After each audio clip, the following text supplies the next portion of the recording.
Vamos aprender hoje. Hoje eu quero falar contigo sobre a importância da fidelidade a Deus. A gente parar e conseguir perceber a importância de nós sermos fiéis, aprendermos o que é ser fiel e qual a importância da minha fidelidade, quais são as promessas que Deus tem para aquela pessoa que é fiel, que serve a Deus, que anda com Deus. É sobre isso que nós vamos falar hoje. Qual a importância dessa fidelidade, o que Deus tem para mim através da fidelidade? Vamos começar? Vai acompanhando com o pastor aqui, ó. Este assunto, que é a fidelidade, né, é um dos mais importantes para a prosperidade financeira. Também ele não deixa de ser um assunto que às vezes é pouco entendido por muitas pessoas que se dizem cristãs. Tem muita discussão disso, sobre ser fiel ou não a Deus. Muita gente discute, fala sobre isso. A gente precisa aprender qual a importância de ser fiel a Deus, quais são as promessas, o que Deus tem. Porém, é necessário entendermos a mensagem que Deus nos deixa no livro de Ageu. Olha o que está escrito aqui, ó. Minha é o que, pessoal?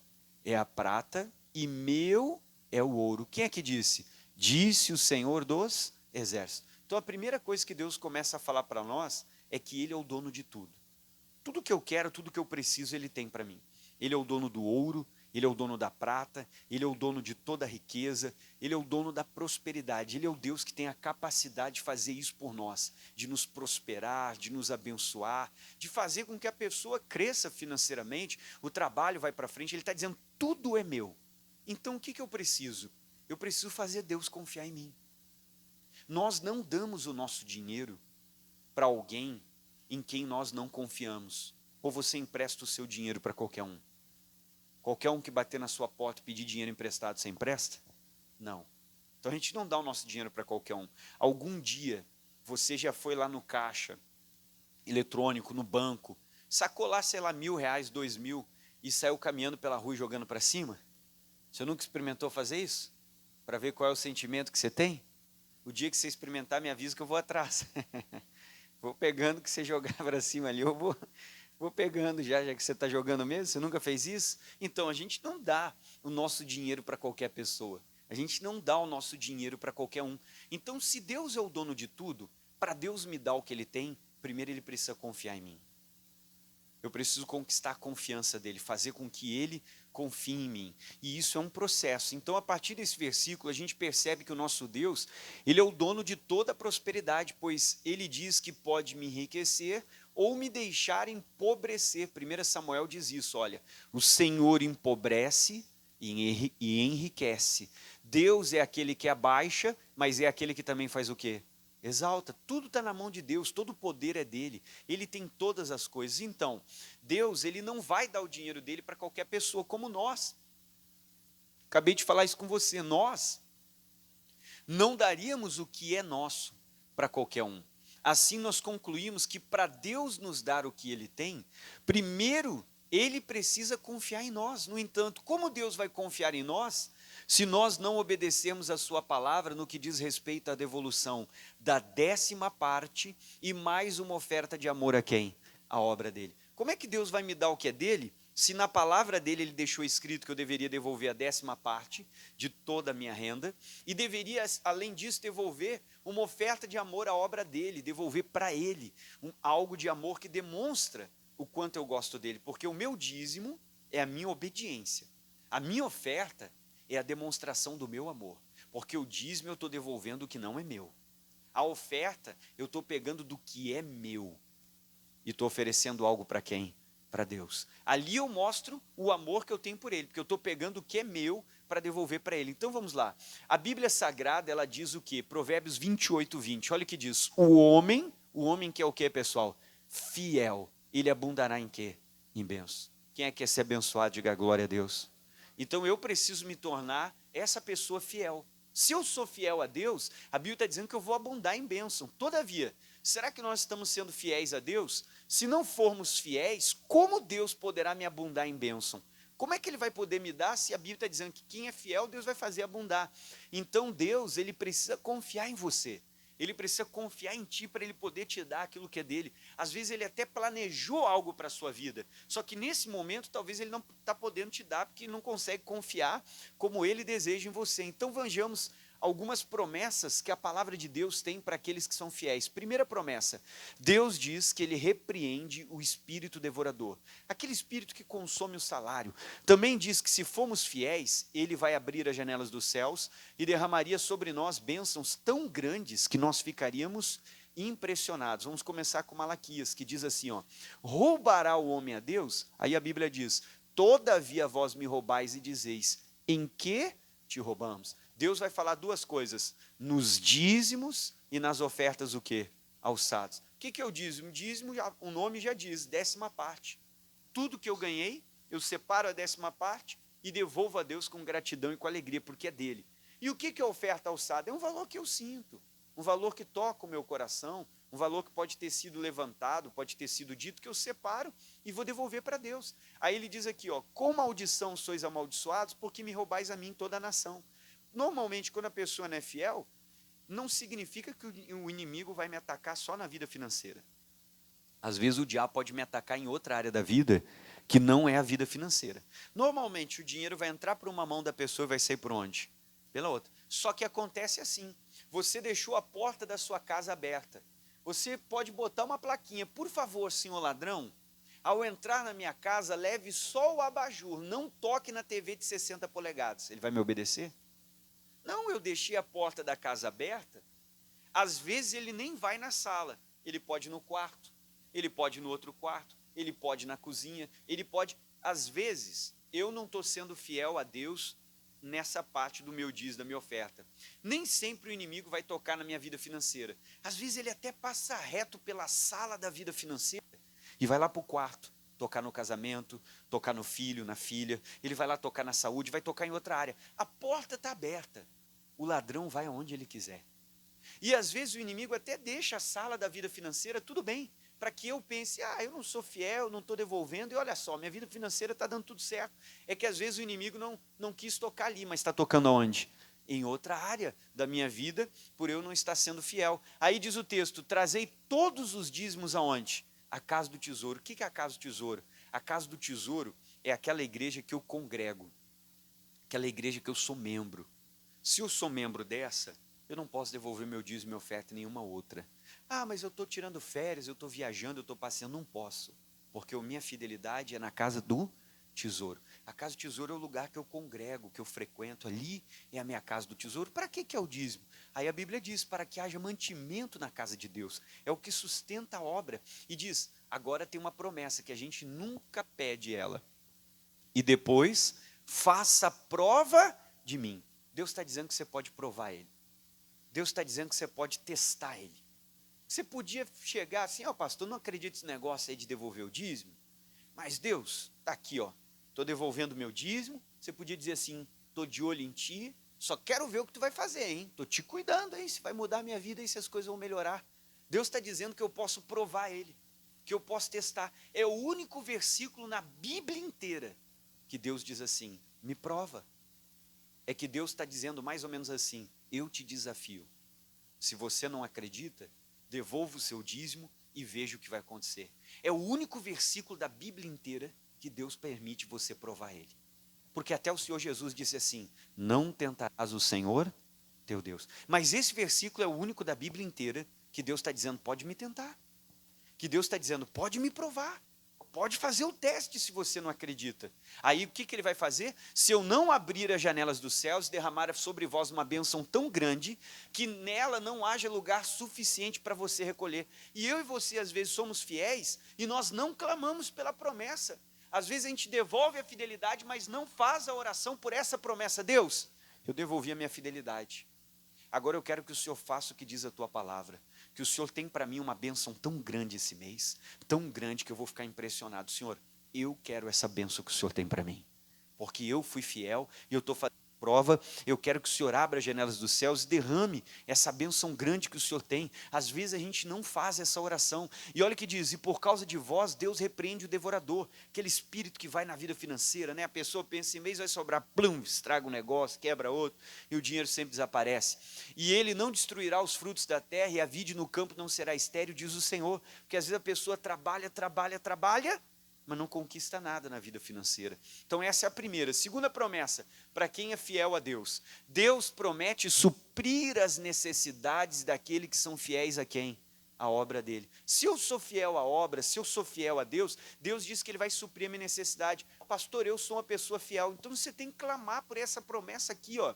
O meu Deus, segundo as suas riquezas, diz a Bíblia, ele suprirá todas as vossas necessidades aonde? Em glória por Cristo Jesus. Ô pastor, eu sou fiel, estou com uma dificuldade, problema. Você tem que clamar por essa promessa, chegar diante de Deus e dizer, Senhor, eu tenho sido fiel. Senhor, supra a minha necessidade, eu estou com essa, com aquela outra. Estou clamando a Ti, o Senhor prometeu que quando eu sou fiel, o Senhor é aquele que vai suprir. Apresenta lá a sua loja, Deus, eu tenho esse aluguel, eu tenho essa despesa, eu tenho aquela, eu vou ser fiel, tudo que entrar aqui, ó, estou devolvendo ao Senhor a 10ª parte. A pessoa física, ela devolve o dízimo do bruto, independente dos descontos que ela tem. A pessoa jurídica, ela devolve o dízimo dela do líquido, ela vai tirar o aluguel, a despesa, o funcionário, a luz, aí vai sobrar um lucro. Ah, pastor, eu vou investir, eu vou girar, eu vou comprar tal coisa. Antes de fazer isso, daquele lucro eu tiro a 10ª parte e devolvo para quem? Para Deus. Sou fiel no meu negócio para Deus. Então eu vou orar, dizer, Deus, eu tenho sido fiel, eu tenho essa necessidade, quero que o Senhor supra. Isso aqui é uma promessa que o Paulo fez para os filipenses, porque eles eram fiéis à obra de Deus. 3, o que mais que Deus disse que faria?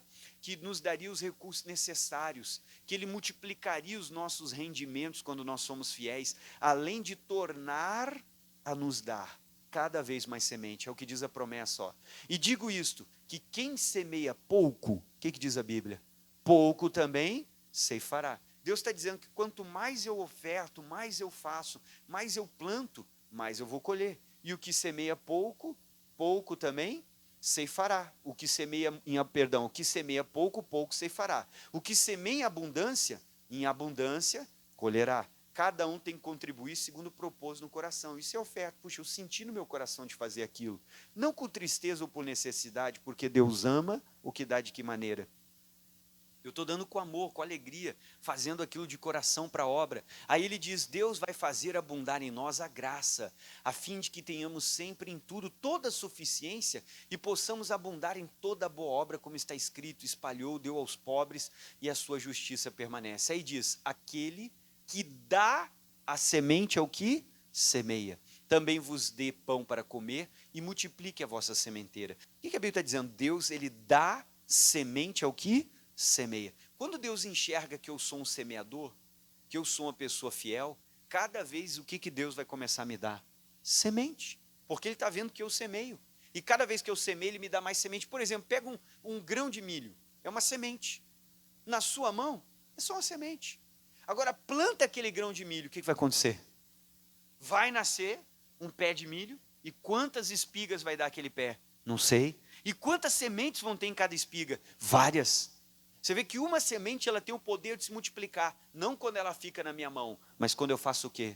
Quando eu planto. Então Deus está dizendo que Ele dá semente àquele que semeia, e cada vez que eu semear, Ele vai me dar mais semente. Homens na Bíblia que prosperaram porque eles foram fiéis. Primeiro homem foi quem? Jacó. Ele fez um voto de fidelidade a Deus. Quando ele fez esse voto, a vida dele mudou. Olha o que ele falou para Deus. Então levantou-se Jacó de manhã de madrugada. Ele tomou uma pedra que tinha colocado como travesseiro e a colocou como coluna e derramou azeite. E chamou o nome daquele lugar Betel, o nome daquela cidade era Luz. E Jacó fez o quê? Um voto dizendo. O que foi o voto dele? Observa. O que Jacó disse para Deus? Primeiro, se Deus for comigo, me guardar na viagem que eu faço. Ele estava indo para a casa do tio dele, o Labão. E me der pão para comer. Que mais? Vestes para vestir. E em paz eu voltar à casa do meu pai. O Senhor será por Deus, e essa pedra que tem o poço por coluna será a casa de Deus. E de tudo quanto me deres, o que ele prometeu? Certamente te darei o quê? Você sabe que ele estava indo para uma jornada para trabalhar para um cara malandro. Nem ele, acho que não sabia disso, que o tio dele era esperto. O tio dele fez de tudo para tentar trapacear o Jacó. E às vezes nos negócios, na vida financeira, a gente vai encontrar o funcionário malandro, o gerente malandro, o dono da empresa malandro, que de algum jeito tenta nos passar para trás, o cliente, alguém que tenta nos prejudicar, o funcionário. E o que aconteceu? Ele tentou atrapalhar o Jacó e não conseguiu. Jacó disse para as esposas, eu vejo que o rosto do vosso pai não é para comigo como anteriormente, Porém o Deus de meu pai tem estado comigo, e vós mesmas sabeis que com todo o meu esforço eu tenho servido a vosso pai. Porque você sabe que o Jacó pediu para casar com uma filha, e o Labão entregou quem? Outra. Ele trabalhou 7 anos por uma, e mais 7 por quem? Pela outra. 14 anos trabalhando para o sogro dele. Aí diz aqui, ó, e o vosso pai, ele me enganou. Ele mudou o meu salário quantas vezes? 10 vezes. O Labão chegava, Jacó, se nascer branco é teu. Agora, se nascer preto é teu. Se nascer listrado é teu. Se nascer com tigrado é teu. Se nascer assim meio pintado é teu. Puxa, ele estava toda hora mudando. Aí diz assim, porém Deus não me permitiu que me fizesse esse mal. Quando ele dizia assim, os salpicados serão teu salário, todos os rebanhos davam como? Salpicados. E quando ele dizia, os listrados serão teu salário, então todos os teus rebanhos davam como? Você já viu bode, ovelha, gado nascer salpicado, listrado, malhado, zebrado? É uma loucura. A gente olha e diz, mas como? Para você ver, Deus estava operando um milagre. Para quê, pastor? Para mostrar para 2 pessoas que ele era Deus. Mostrar para a primeira pessoa, para o Jacó. Para o Jacó ver que quem é fiel, o diabo nunca vai passar para trás. Podem tentar atrapalhar você, mas quando eu sou fiel, tem uma promessa e Deus não vai deixar ninguém. Segundo, ele queria mostrar para o Labão, para o espertão que queria prejudicar o Jacó, para que o Labão se arrependesse e visse que o Deus do Jacó era um Deus poderoso, que é um Deus que não deixa ninguém atrapalhar os servos dele. Então Jacó, ele tinha uma promessa de Deus para a vida dele. Assim Deus tirou o gado vosso pai e deu a mim. E sucedeu que ao tempo em que o rebanho concebia, eu levantei os meus olhos e vi em sonhos. Os bodes que cobriam as ovelhas eram listrados, salpicados, malhados. E disse-me o anjo de Deus em sonhos, Jacó. E eu disse o que para ele? Eis-me aqui. Olha a promessa que ele cumpriu. E o anjo disse, levanta os teus olhos e vê que os bodes que cobrem o rebanho são listrados, salpicados e malhados, porque eu tenho visto tudo que o Labão te fez. Agora olha o que Deus vai falar para o Jacó, leia. Eu sou o Deus da onde? Olha Deus lembrando ele do voto e mostrando para ele por que isso estava acontecendo na vida dele. Onde tu tens me feito uma coluna? Agora olha o que o anjo vai dizer. Onde me fizeste, o que você fez? Ele fez um voto de fidelidade. O anjo está lembrando, você fez um voto comigo. Levanta agora e sai da onde? A última coisa que ele pediu no voto, faz eu voltar para minha casa em paz. Deus deu comida, não faltou roupa, Deus foi com ele, e o último pedido, eu possa voltar em paz para a casa do meu pai. Levanta-te, volta à terra da tua. O último pedido do voto, Jacó, chegou a hora de cumprir o último ponto do voto, porque tu cumpriu a tua parte. Foi fiel comigo. E eu vou ser fiel. Volta para a casa do teu pai e volta em paz. O voto dele se cumprindo aqui com Deus. Quem mais? Abraão. Foi um varão muito próspero, pois também ele foi fiel a quem, pessoal? A Deus. Você vai ver que o Abraão era um homem próspero. A Bíblia diz, saiu Abraão do Egito para o lado do sul. Ele, a sua mulher e tudo que tinha. E com ele ia o sobrinho Ló, né? O Abraão era muito rico em gado, prata e ouro, e fez as jornadas até Betel, até o lugar onde o princípio estivera a sua tenda entre Betel e Ai, até o lugar do altar que outrora ele tinha feito. E Abraão invocou ali o nome de quem? Do Senhor. O Abraão invocou a Deus. Agora vamos lá. E também Ló ia com Abraão, eles tinham rebanhos, gados e tendas. E não tinha capacidade da terra para eles habitarem juntos, porque os seus bens eram muitos, de maneira que eles não podiam habitar juntos. E Melquisedeque, rei de Salém, trouxe pão e vinho, e ele era um sacerdote do Deus Altíssimo. Ele abençoou Abraão e disse, bendito seja Abraão pelo Deus Altíssimo, o possuidor dos céus e da terra. E bendito seja o Deus Altíssimo que entregou os teus inimigos nas tuas mãos. O que o Abraão fez? E Abraão deu-lhe o que, pessoal? O dízimo de tudo. Por que esse homem era próspero, era um vencedor? Porque ele era fiel. São pessoas, são fiéis. Considerai, diz o Hebreus, quão grande era este homem, a quem o patriarca Abraão deu os dízimos dos despojos. Então a Bíblia está dizendo que o Abraão devolveu o quê?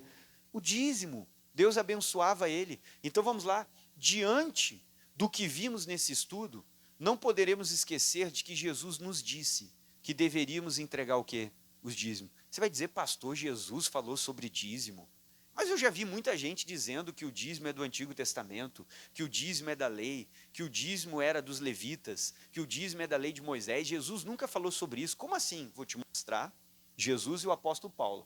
Jesus vai falar sobre o dízimo e vai dizer que nós devemos entregar o dízimo. Quem era Jesus? O Filho de Deus, que veio pregar para mim e para você o evangelho do reino dos céus. Então ele veio mostrar os princípios do reino dos céus. E também o Senhor nos alertou dizendo que aqueles que não são fiéis não podem entrar no reino de Deus, pois o dízimo também é um mandamento bíblico. Primeira parte, Jesus falando em Mateus 23, falando com a multidão e conversando com os escribas, os fariseus, os religiosos da época. Ai de vós, escribas e fariseus hipócritas, Jesus está dizendo, porque vocês dizimam da hortelã, do endro e do cominho, e desprezam o mais importante da lei, que é o juízo, a misericórdia e o quê? E a fé. Agora olha o que Jesus diz, deveis, porém, fazer o quê?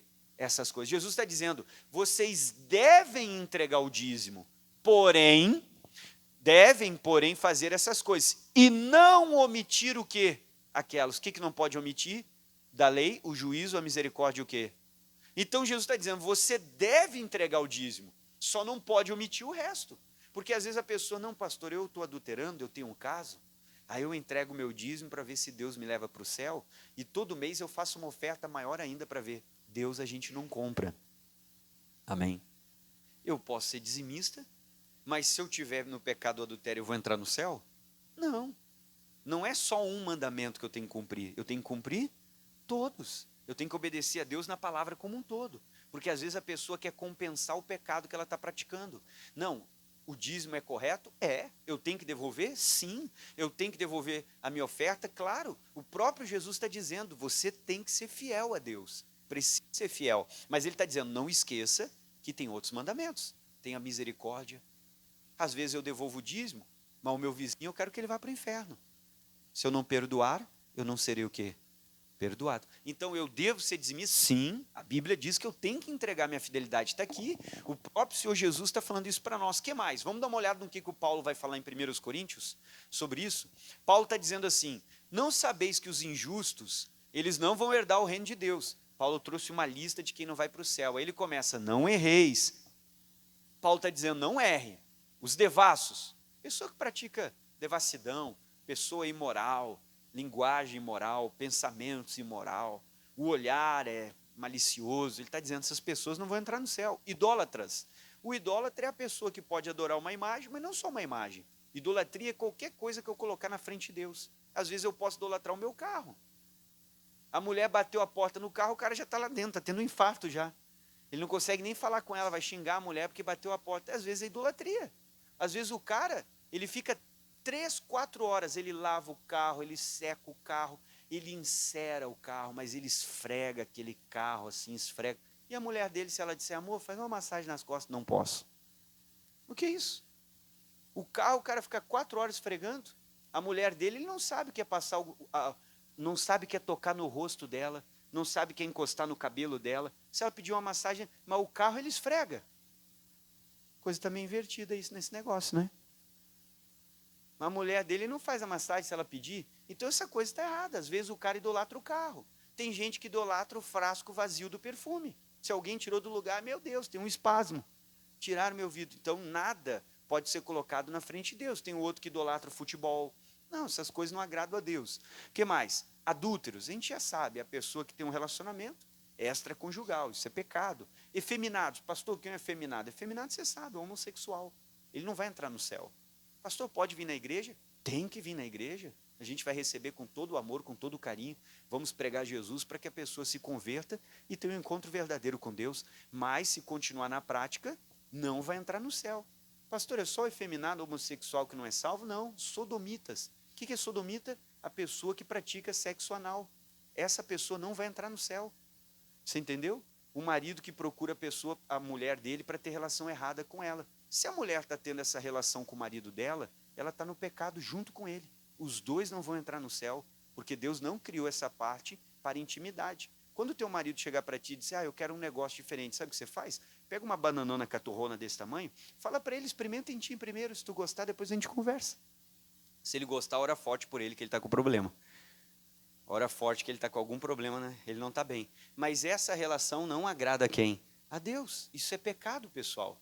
Isso, mas eu sou casado, pastor, eu faço o que eu quero com a minha mulher. Não, a sua mulher não é uma prostituta. Ela é o templo do Espírito Santo. E esse tipo de relação, tu não aprendeu na Bíblia. Tu aprendeu na pornografia que tu olha. É por isso que tu quer essa relação. Porque não foi na Bíblia que tu aprendeu lá na pornografia que tu olha. Foi lá que tu aprendeu essas coisas. Não foi com a Bíblia. E isso não agrada a Deus. Sodomitas, o que mais? Agora presta atenção na palavra. Nem os ladrões. Quem é o ladrão?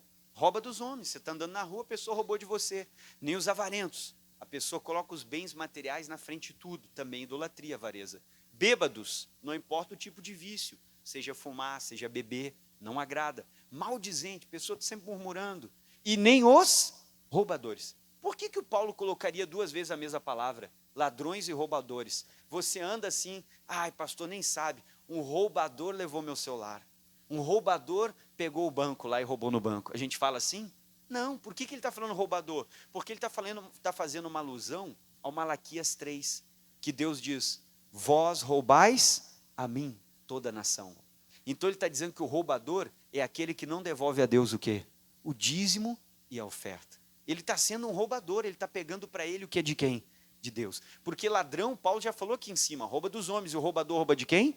De Deus. Paulo está dizendo, se você não for fiel, você não vai entrar onde? No reino dos céus. Ah, pastor, mas eu não concordo. Olha, irmão, se você concorda ou não, é uma questão sua. Agora, o que a Bíblia diz é a verdade. Amém? E se eu quiser entrar no céu, só tem um caminho. Jesus disse, eu sou o caminho, a verdade e a vida. Só tem ele, não tem outro caminho. Vamos lá. Então, a partir de agora, você tem que escolher se tornar fiel, porque se tornar fiel é uma decisão. A gente decide. Às vezes a pessoa chega, ai pastor, eu não consigo devolver o meu dízimo.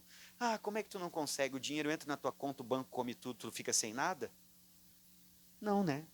É porque a pessoa paga todas as contas primeiro e deixa Deus por onde? Então não é eu não consigo. Pare de mentir para você, diga, eu não quero. Porque se eu quisesse, quando chegava a primeira coisa, eu separaria o que é de quem. Ah, mas as contas, viu? Quem é que está em primeiro lugar na sua vida? Deus, isso aqui é teu. E o Senhor vai me ajudar a sair dessa. O Senhor vai me ajudar a pagar cada conta. O Senhor vai suprir minha necessidade. O Senhor vai ser comigo. Ah, eu não consigo. Não, para de mentir. Você consegue, o dinheiro está na sua conta. Você faz o que você quer com ele. Você tem que dizer, eu não quero. Essa é a maior verdade. Às vezes a gente está se enganando. Então, se torne fiel. Se você já é fiel, não deixe de ser jamais, pois deste modo você tem direito a orar, repreender toda obra maligna na sua vida financeira e clamar ao Senhor para que Ele supra as suas necessidades, pessoal. E você tem sido fiel ao Senhor? É uma pergunta que temos que nos fazer. Entendemos então a importância da fidelidade? Então não espere mais, escolha ser fiel quando? Hoje. Vale a pena ser fiel porque Deus é bom. Quem entendeu, diga amém. Vamos ficar de pé. Nós vamos fazer uma oração. Eu quero fazer uma oração por você. Vou pedir para eles pegarem. Olá, que prazer ter você aqui no meu canal no YouTube. Olha, não esqueça de ativar o sininho para você receber todas as mensagens que serão postadas no canal. E eu peço que, se você não é inscrito, você venha se inscrever no canal e compartilhe para que mais pessoas sejam alcançadas com essa mensagem. Um abraço.